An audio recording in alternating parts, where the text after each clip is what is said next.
Lo que quiero hacer en estos minutos es hablar sobre tres cosas diferentes.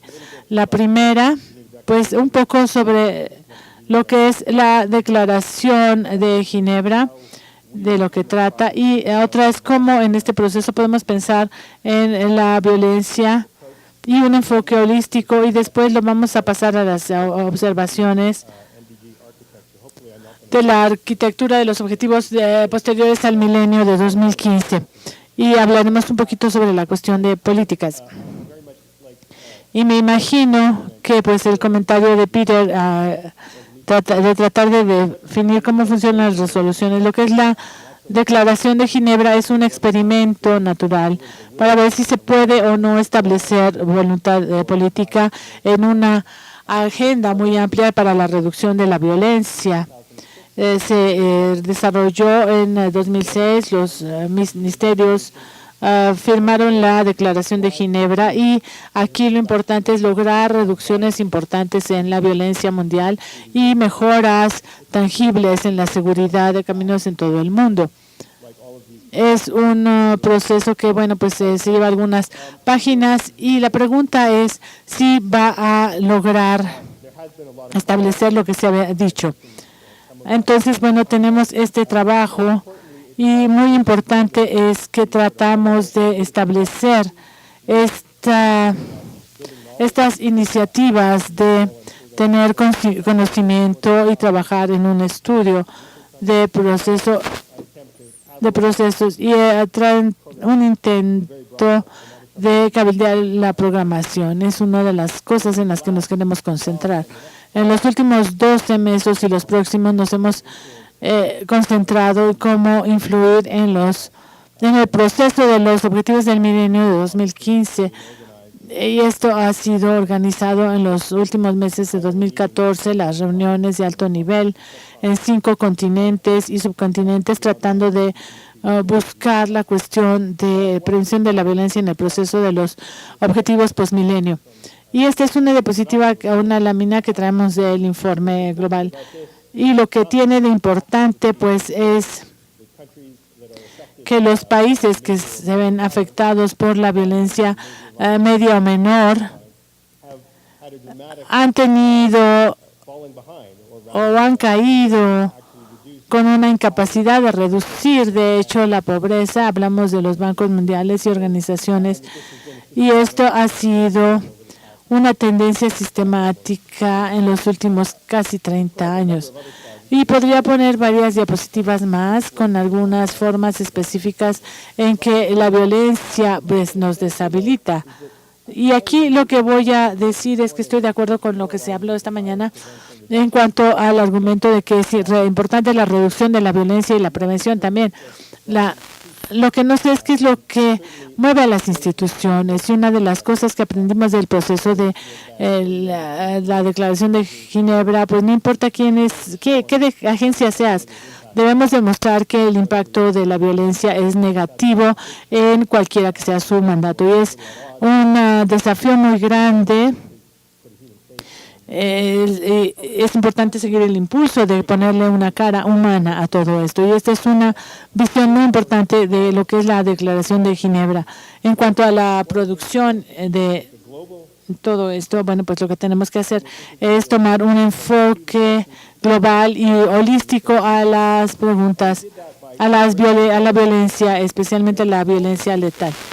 Y aquí podemos ver todos los datos que se han tratado de obtener de las bases de datos en conflicto, y tener una imagen más amplia.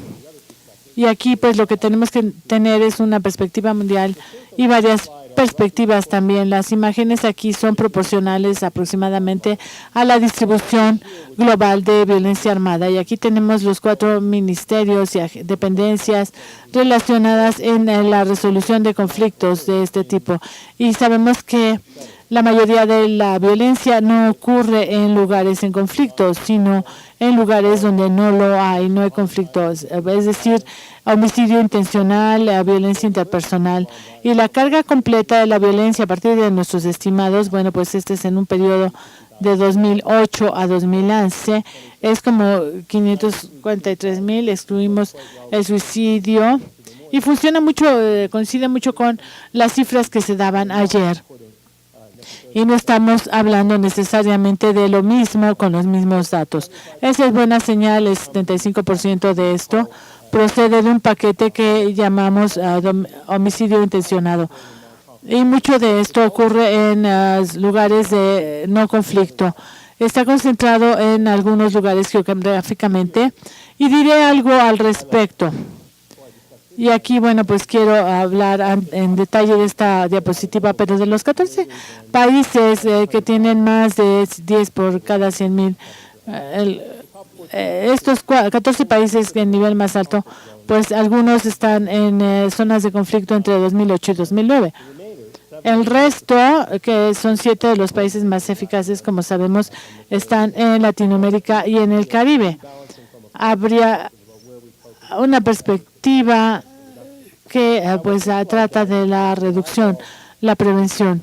Y aquí lo que tenemos es una visión muy amplia del desarrollo humano medido con el índice de desarrollo humano y la violencia de conflicto y de no conflicto. Hay flechas en los países donde hay conflicto.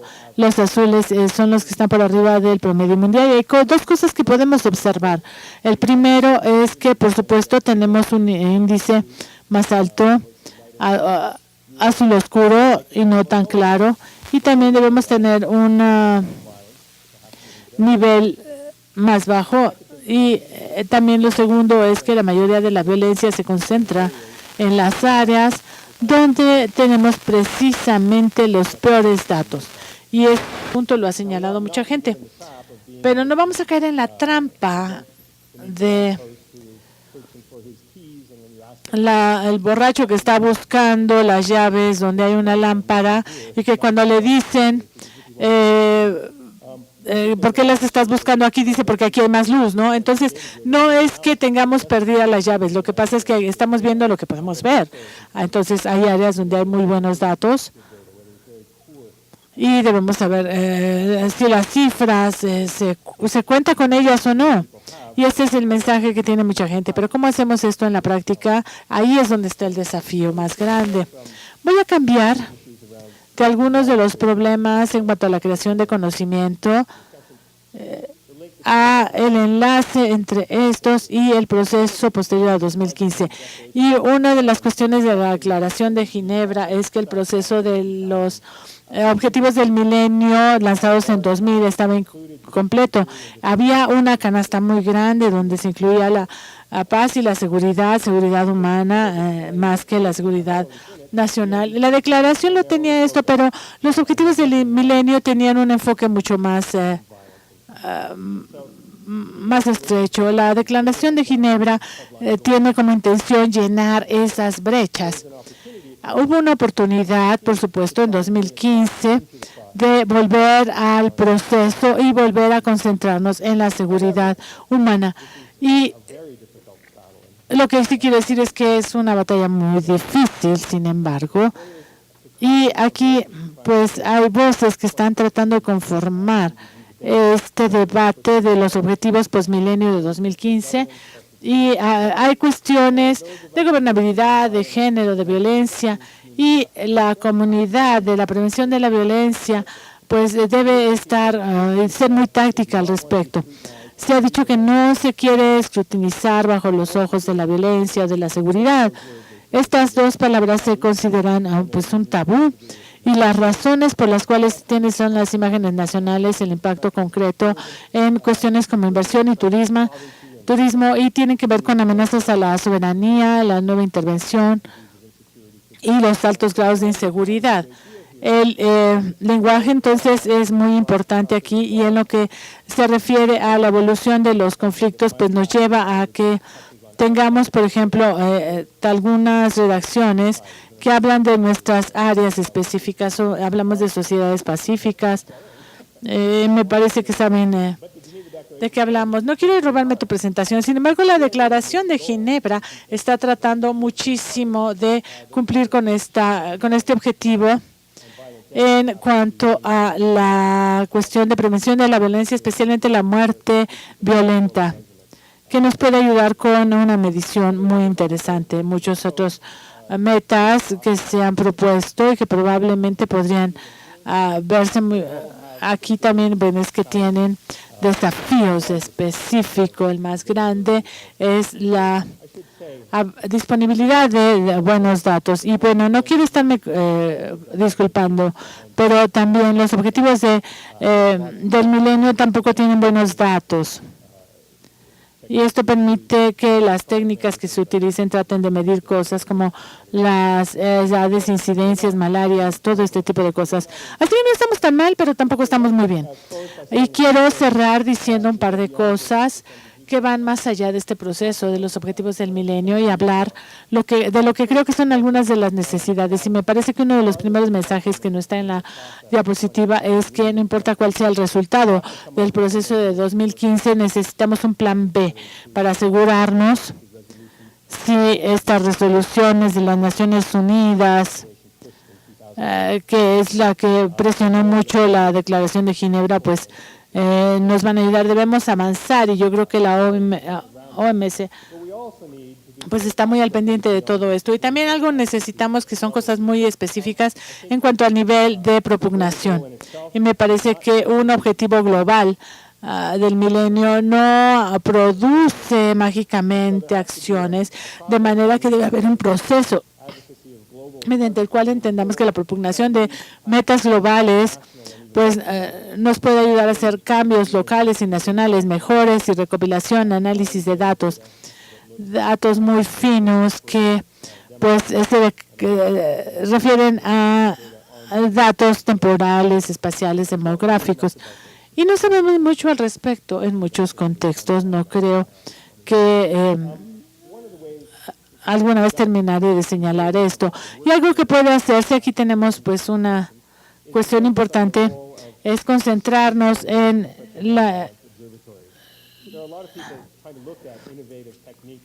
lo que mucha gente ha estado tratando de trabajar.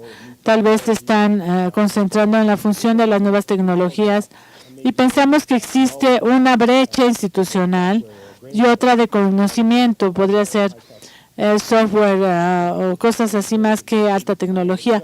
Pero esto lo vemos en un panel previo. No necesitamos tener un enfoque de salud, sino que debemos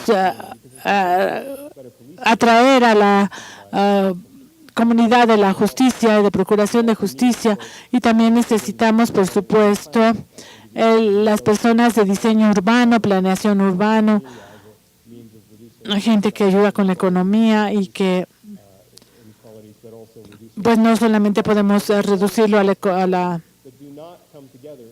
educación y a la prevención. Hay muchas cosas que no se unen en un contexto nacional y debemos trabajar muchísimo en esto para encontrar una innovación institucional para poder avanzar. Y lo último que quiero decir, me quedan 2 minutos, es que oía mucha gente hablar sobre la función de los datos y de la información.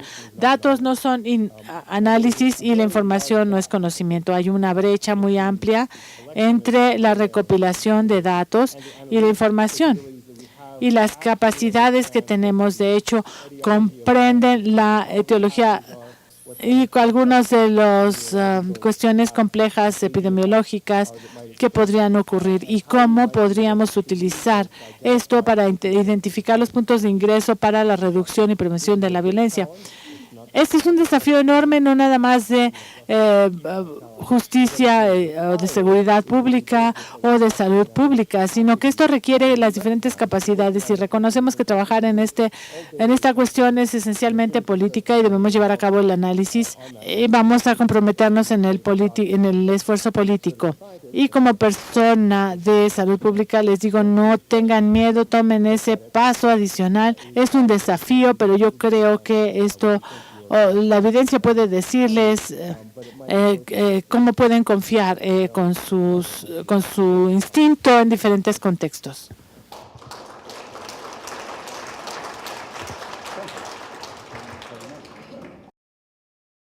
quiero felicitarlo por la exposición. Realmente usted ha dado en el punto donde era. Afortunadamente se tiene ya dentro de los goals del milenio, entre las metas del milenio post 2015, el tema que no estaba allí de las muertes violentas, como usted lo expuso y que lo va a exponer ahora, ya me olvidé su nombre, pero bueno.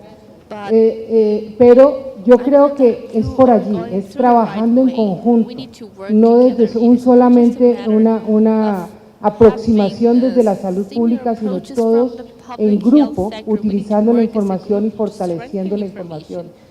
En Latinoamérica específicamente, que es donde nació la idea de los observatorios de violencia en Cali, se ha diseminado esta metodología, no solamente en Colombia, sino en toda Latinoamérica, con muy buenos resultados y con resultados tangibles, efectivamente, de reducción de violencia en las municipalidades, y ahora con el apoyo del Banco Mundial y del Banco Interamericano de Desarrollo a nivel de países. Efectivamente es una herramienta de gobernabilidad que permite tangiblemente, sin que nos quedemos por acá conversando, que hayan soluciones a nivel local. Y allí es donde tenemos que trabajar efectivamente para que este tema de la violencia se reduzca. Gracias. La violencia principalmente nació en Cali, en este contexto latinoamericano. De hecho, hubo una gran conferencia en agosto que se enfocó en cómo poder esparcir más este tema. Lo que nos importa de esta escena, de este modelo, es lo que se puede hacer de forma general dentro de un contexto mucho más difícil. Sé que hay un experimento para tratar de producir, para ver qué es lo que podemos hacer, por ejemplo, en Honduras, en otros lugares, para aprender un poquito más al respecto. Y también en Jerguesa, en la línea somalí, en una ONG, a lo mejor en Liberia o en otros lugares, en Burundi, sino más bien son lugares de alta capacidad. En muchos ambientes también no es que sean distintos actores. La razón por la cual esto a lo mejor no nos lleva a donde nosotros queremos ir es porque a lo mejor no nos permite que haya una apertura, una transparencia. Entonces a lo mejor es ahí donde se queda un poco atorada la parte de la política.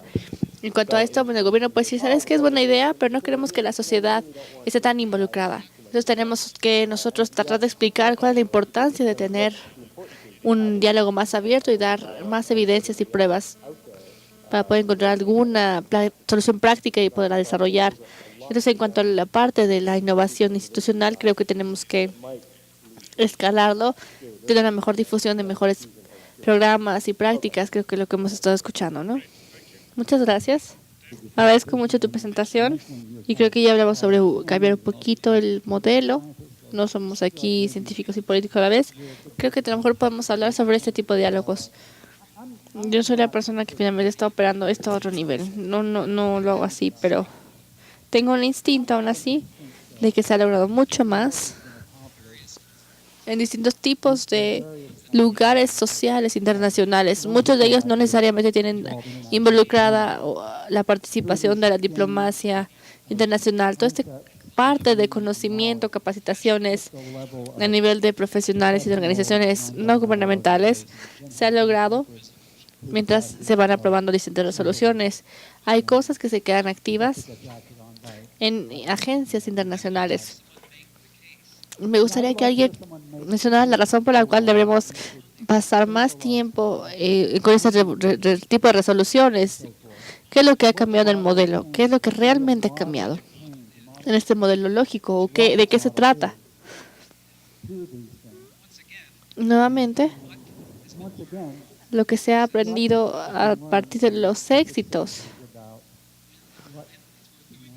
Cuando vale la pena hacerlo y cuando no. En el momento de que hablamos nosotros del hecho, en que hay muchas oposiciones internacionales ya a nivel institucional para hablar sobre la violencia, porque finalmente hace que algunos países se vean un poco mal. Eso para mí fue la señal que me dijo, ¿sabes qué? Entonces no hay que nosotros trabajar a ese nivel. ¿Por qué? Porque nos vamos a encontrar con muchos obstáculos. Obviamente tú estás muy comprometido haciendo esto, así que bueno, creo que a lo mejor podemos ponerlo como un caso. Las actividades internacionales en cuanto a evitar la proliferación de armas. Ninguna resolución va a cambiar el mundo. Aún así, dentro de las burocracias, las resoluciones son como ganchos donde podemos nosotros colgar acciones prácticas o políticas prácticas.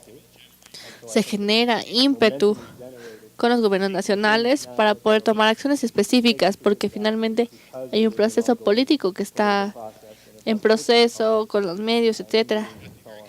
Hay que ser muy cuidadosos para no pensar que finalmente la reunión es el objetivo final. Pero, por ejemplo, cuando tenemos aquí este tipo de maquinaria con frecuencia, vemos, no siempre, pero aquí la cuestión son los recursos, el dinero. He visto yo como hay flujo de dinero en algunos temas que no nos interesan tanto como resultado de esto. Entonces, a lo mejor, si no vale la pena, a lo mejor reinvertir, o si vemos que no hay fondos, entonces, bueno, también podemos recurrir a las organizaciones sociales para evitar la proliferación de armas, etcétera, apoyándonos en los gobiernos, de cierta forma, algunos gobiernos que nos den algunos recursos, o recibir también nosotros apoyo de algunas fundaciones para ver qué es lo que está ocurriendo. Entonces no se va a crear esta comunidad para poder hacer incluso la creación de capacidades y la capacitación, a menos que se puedan generar los recursos. A lo mejor aquí mi teoría es que a lo mejor podemos hacerlo eso a través de un proceso político. Te voy a dar un ejemplo concreto que tiene que ver con la Declaración de Ginebra. Cuando empezamos a trabajar nosotros en el primer informe contra la violencia en el 2007, 2008, cuando lo empezamos a hacer, ahí se pudo suponer que directamente se iba con la dirección de las Naciones Unidas y que finalmente hay números sobre disagregación o separación en todos los niveles. A veces los países, ¿sabes qué? Yo te puedo ayudar o no te puedo ayudar, o algunos gobiernos se van finalmente a tratar de deslindar porque no les gusta estar bajo la lupa. Entonces finalmente hay veces que podemos hacer algunos cálculos subregionales, pero yo les dije, mira, vamos a hacer una ingeniería inversa en esta política. Entonces 6 meses después de que esto ocurra, vamos a implementarlo con números nacionales. A ver, tú lo puedes hacer, pero nosotros no podemos hacerlo, ¿no?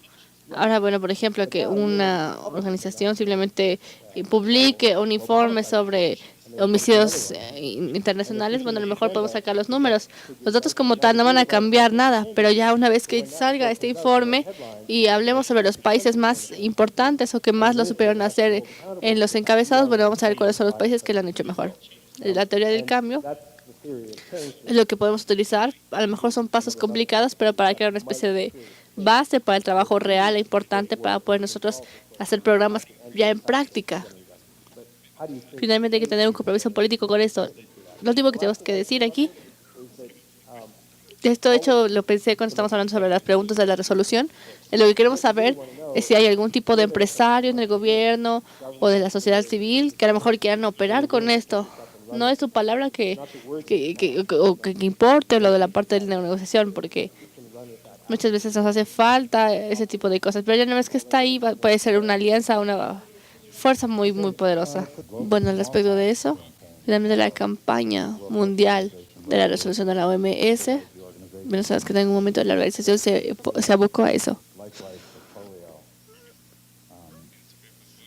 Sí, la campaña de antitabaco. Entonces, el historial de la violencia en algunos países que no quieran a lo mejor simplemente estar con esto. Es algo que se ha repetido el caso en esas circunstancias. África no finalmente estuvo ya de acuerdo en seguir estando a la par hasta que el gobierno de Uganda finalmente fue a la asamblea para poder solicitar una resolución y formar lo que se llama un programa global sobre el VIH. Otra cosa que ocurre aquí es en los programas, es que se enfoca en las resoluciones. Nuestro plan de trabajo finalmente se puso en acción. Entonces, en otras palabras, para decirlo, fue mucho más importante la redacción, como tal fue más importante. La razón por la cual yo estaba haciendo esta otra declaración antes, al respecto de que el sector salud no está a la altura, bueno, no quise decir que no esté dirigiendo. Todo el mundo sabe que finalmente es el ministerio con el dinero. Pero Pero si la asamblea de la OMS son los ministros de salud como tales, entonces no están tomando en cuenta este problema como nosotros querríamos que ellos lo hicieran. También la forma en la cual ellos finalmente tienen una oportunidad de enseñanza para ellos. Finalmente aquí la víctima del perpetrador o de quien hace el delito finalmente ya no es tan enmarcante como antes. Es muy mal el marco, es un marco erróneo, incorrecto respecto a esta idea de la seguridad. No es lo que nosotros pensamos cuando empezamos a concebir los problemas, pero sí hay que ver cómo podemos integrarlo con la asamblea de la OMS. Greg, ¿quieres comentar algo al respecto? Un punto importante. Aquí creo que la meta de la Declaración de Ginebra era ayudar aquí la óptica de las agencias de desarrollo, ahí es donde está el dinero, para reconocer que la violencia finalmente va a estar socavando cuál es la acción que tienen ellos, que tienen ellos, escenarios o situaciones de conflicto y posconflictos, y que algo se puede hacer al respecto. Algunas cosas que no finalmente se tomaban por sentado, en algunas cosas que se pueden hacer. En cuanto a la seguridad, digo, finalmente hay gente que entra y dice, ¿sabes qué? Ya me voy, ya voy a implementar mi programa, al final que voy, estoy fuera en 6 meses. Lo importante es ver si los programas de vacunación o de escuela finalmente siguen operando. Creo que ese tipo de cosas que deben seguir funcionando, ¿no? En cierta medida. Solo quería reiterar uno de los puntos al respecto del Caribe. La Comisión del Caribe sobre Salud y Desarrollo identificó hace unos 10 años 3 puntos pivote importantes con implicaciones de desarrollo en el nuevo milenio. Por ejemplo, el VIH-Sida, las enfermedades no transmisibles, etc. Pero también hubo el desarrollo de algunas enfermedades mentales, aunque bueno, finalmente hay cuestiones de salud.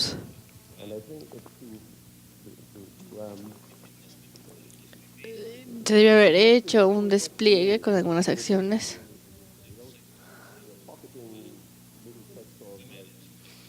Hay distintos sectores con mujeres donde nos dice que es un desarrollo de salud que todo el mundo tiene que hacer.